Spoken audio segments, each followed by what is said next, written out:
ಆಮೇಲೆ ನಿಮ್ಗೆ ಗೊತ್ತು ರಾಜಕಾರಣ, ನೀವು ಸ್ಪರ್ಧೆ ಮಾಡೋ ಚರ್ಚೆ ಆಗ್ತಿರೋದು ಬೆಂಗಳೂರು ಗ್ರಾಮಾಂತರ ಅಂತ.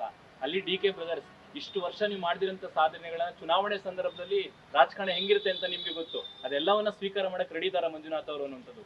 ಅಲ್ಲಿ ಆರೋಪ ಬರುತ್ತೆ, ಪ್ರತ್ಯಾರೋಪ ಬರುತ್ತೆ, ಬೈಗುಳ ಬರುತ್ತೆ, ನಿಮ್ಮ ಫ್ಯಾಮಿಲಿನ ತಂದು ಬಿಡ್ತಾರೆ. ಇದೆಲ್ಲವೂ ರಾಜಕಾರಣದಲ್ಲಿ ಆಗುತ್ತೆ. ಅದಕ್ಕೆ ಸೂಕ್ಷ್ಮ ಸ್ವಭಾವದ ಮಂಜುನಾಥ್ ಅವರು ರೆಡಿ ಇದ್ದಾರಾ ಅಂತ, ಆ ರಾಜಕಾರಣದ ಪಟ್ಟಿಗಳನ್ನು ಕೇಳೋದಕ್ಕೆ ರೆಡಿ ಇದ್ದಾರಾ ಮಂಜುನಾಥ್ ಅಂತ. ಅಲ್ಲ, ಇವಾಗ ಏನಾಗುತ್ತೆ ಅಂದರೆ, ಈಗ ಚುನಾವಣೆಗೆ ನಿಂತ ಮೇಲೆ ಕೆಲವೆಲ್ಲ ವಿಚಾರಗಳು ಬಂದೇ ಬರುತ್ತೆ. ಆದರೆ ನಾವೇನು ಅನ್ನೋದು ಎಲ್ಲ ಜನರಿಗೂ ಗೊತ್ತಿದೆ. ನಮ್ಮ ಸ್ವಭಾವ ಏನು, ಅಥವಾ ನಮ್ಮ ಕಾರ್ಯದಕ್ಷತೆ ಏನು, ಕಾರ್ಯವೈಖರಿ ಏನು. ಯಾಕೆಂದರೆ ಆರೋಗ್ಯ ಕ್ಷೇತ್ರ ಕೂಡ ಅತಿ ದೊಡ್ಡ ಸಮಾಜ ಸೇವಾ ಕ್ಷೇತ್ರ.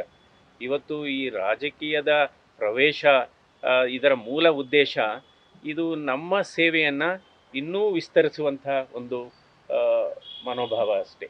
ಸೊ ಹಾಗಾಗಿ ಇದೆಲ್ಲ ಏನಾಗುತ್ತೆ ಅಂದರೆ, ಈ ಚುನಾವಣೆ ಪ್ರಕ್ರಿಯೆ ಸಹಜವಾಗಿ ನಿಮಗೆಲ್ಲ ಗೊತ್ತಿದೆ ಯಾವ ರೀತಿ ಎಲ್ಲ ನಡೆಯುತ್ತೆ ಅಂತ.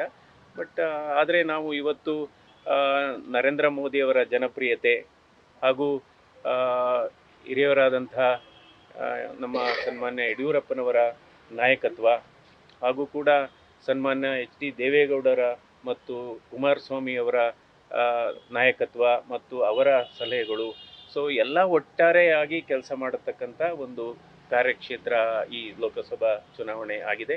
ಸೊ ಹೀಗಾಗಿ ಎಲ್ಲ ರೀತಿ ಎದುರಿಸಲಿಕ್ಕೆ ಮಾನಸಿಕವಾಗಿ ಕೂಡ ಸಿದ್ಧನಾಗಿದ್ದೇನೆ. ನ್ಯೂಸ್ ಫಸ್ಟ್, ನಿರ್ಭೀತಿಯಿಂದ ನಿಮ್ಮ ಪರವಾಗಿ.